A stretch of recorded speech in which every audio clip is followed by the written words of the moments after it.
Comment gagner sa légitimité quand on est enfant du patron? C'est une problématique que je peux observer chez différentes clientes qui sont enfants de patron et qui ont du mal à trouver leur place. Bonjour, je m'appelle Karine Deville, je suis experte en puzzle d'équipe, c'est-à-dire que j'accompagne des chefs d'entreprise à se bâtir une équipe autonome, une équipe qui va savoir travailler ensemble, que le patron soit là ou non, pour gagner en sérénité, pour pouvoir être focus sur votre zone de génie et pour pouvoir vous libérer de votre équipe. Et cerise sur le gâteau, de pouvoir avoir une croissance à 2 chiffres au bout d'1 an. Alors aujourd'hui, j'ai envie de vous parler de ça. Je me suis mis dans mon défi 365 jours où je suis à la vidéo numéro 60. Cette thématique, la thématique d'être l'enfant du patron, alors que on a toutes les compétences. On se sent appelé à cette place et que finalement, il nous est difficile en tant qu'enfant de patron de pouvoir trouver sa place, de gagner finalement sa place, d'être légitime. Ce que j'entends, c'est que je dois travailler 2 fois plus, je suis regardée, je suis beaucoup plus vite critiquée, voilà quoi, on m'attend au tournant, etc., etc. Donc, comment faire pour sortir de là? La première étape, c'est de pouvoir d'abord travailler sur soi. Donc, de travailler sa propre légitimité. En quoi je me trouve légitime d'être dans l'entreprise de mes parents? En quoi je suis légitime d'être qui je suis? De travailler cette légitimité pour soi-même finalement. Donc ça va être la première étape, ça va être de ça. Et donc comment est-ce qu'on fait? C'est de pouvoir identifier, ok, mais comment moi je fonctionne? Je ne suis pas mon père, je ne suis pas ma mère, je ne suis pas mon frère. Ok, j'ai ma propre personnalité. Et donc, c'est de pouvoir déjà identifier ces points, les points de sa personnalité. Voilà comment je fonctionne, voilà comment je ne fonctionne pas. La deuxième étape, ça va être de voir, ok, mais qu'est-ce que moi, en tant que personne, avec mes compétences, j'apporte? Qu'est-ce que j'apporte dans cette entreprise-là? Qu'est-ce que j'ai comme plus-value dans l'entreprise?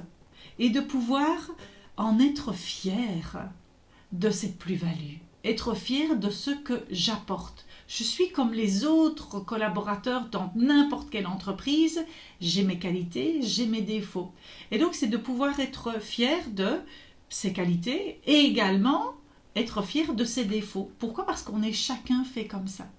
Et la troisième étape, ça va être de l'affirmer. Pas de le garder pour soi, de l'affirmer aux autres. De pouvoir dire, moi je suis comme ça, non, moi je suis pas comme ça. Et de pouvoir pas se justifier, c'est l'affirmer. Et dans le programme Bâtissez votre équipe autonome, c'est ce qu'on voit justement. On voit comment s'affirmer dans son rôle. Ici, c'est dans le rôle du chef d'entreprise, ce que vous êtes aussi en tant que fils de patron ou fille de patron, et également dans sa propre personnalité. Ça va être super important. Et donc après, il y a les autres.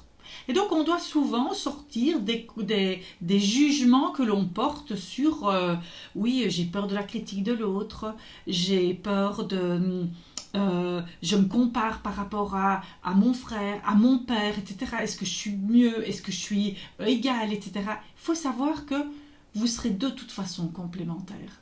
Il y aura des symétries puisque vous êtes de la même famille, mais il y a plein de complémentarités. Et c'est de faire valoir ces complémentarités. Et de pouvoir sortir justement de cette identification qu'ils ont que si vous êtes fils d'eux ou fille d'eux, vous devez être le même que l'autre. Non, on n'est pas le même. Et en faisant ce travail-là, les personnes pourront comprendre finalement la différence. Et donc, la clé qui va être majeure, c'est le dialogue. Tant que vous ne dialoguez pas, ça va être impossible de dépasser les préjugés que vous avez de vous à vous et les préjugés que les autres personnes ont finalement de vous, les interprétations qu'ils font. Et donc dialoguer, c'est faciliter. Si vous remarquez que quelqu'un est plus n'a pas a des réticences, c'est de discuter sur quoi est-ce que tu as des réticences, qu'est-ce qui se passe, et puis après c'est d'affirmer qui vous êtes, pas de vous justifier. Je vous en prie, arrêtez de vous justifier, parce que la justification, ça rentre dans la culpabilité. J'essaie de convaincre l'autre, et non, c'est pas de le convaincre. Il a son avis, il a son avis. Je peux en discuter, mais s'il veut garder son avis, eh ben qu'il garde son avis. Parce qu'en communication, on dit que je suis 100% responsable de ce que je dis. La personne en face est 100% responsable de la manière dont elle le reçoit. Et je suis 100% responsable en retour, finalement, de la manière dont je prends de ce que les autres me disent. Et donc là, ça va être important de pouvoir faire ce travail-là. Et finalement, on travaille quoi? On travaille la confiance que l'on a en soi, on travaille l'estime que l'on a en soi. Vous n'êtes pas un fils de ou une fille de. Vous êtes, et vous avez votre prénom après. C'est ça, c'est qui vous êtes. Et oui, et ça fait partie d'être, oui, vous êtes le fils de cette personne-là. Vous êtes une femme, vous êtes un homme, vous êtes un ami, etc.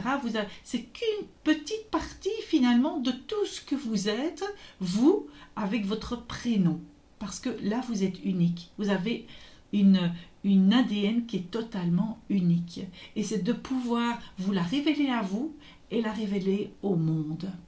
Voilà, j'espère que cette vidéo vous aura apporté de la valeur. Alors, je vais vous proposer 4 choses. La première chose, il y a ici dans le descriptif un lien pour pouvoir faire le test de votre style de management. Connaître vos forces et connaître également ce que vous pouvez dès à présent améliorer. La deuxième chose, c'est de vous abonner à cette chaîne YouTube pour pouvoir recevoir les autres vidéos, puisqu'on est à la vidéo numéro 60 de mon défi 365 jours. Et la troisième chose, c'est de me faire un commentaire, parce que c'est à ce moment-là que ce que vous avez appris va s'emmagrammer beaucoup plus facilement dans votre cerveau. Donc, dites-moi en quoi cette vidéo était intéressante pour vous. Et la quatrième chose, c'est que si vous avez pensé à quelqu'un qui rencontre cette problématique-ci, envoyez-lui. On ne peut pas aider tout le monde, mais on peut aider une personne à la fois. Je vous souhaite une belle journée. Au revoir.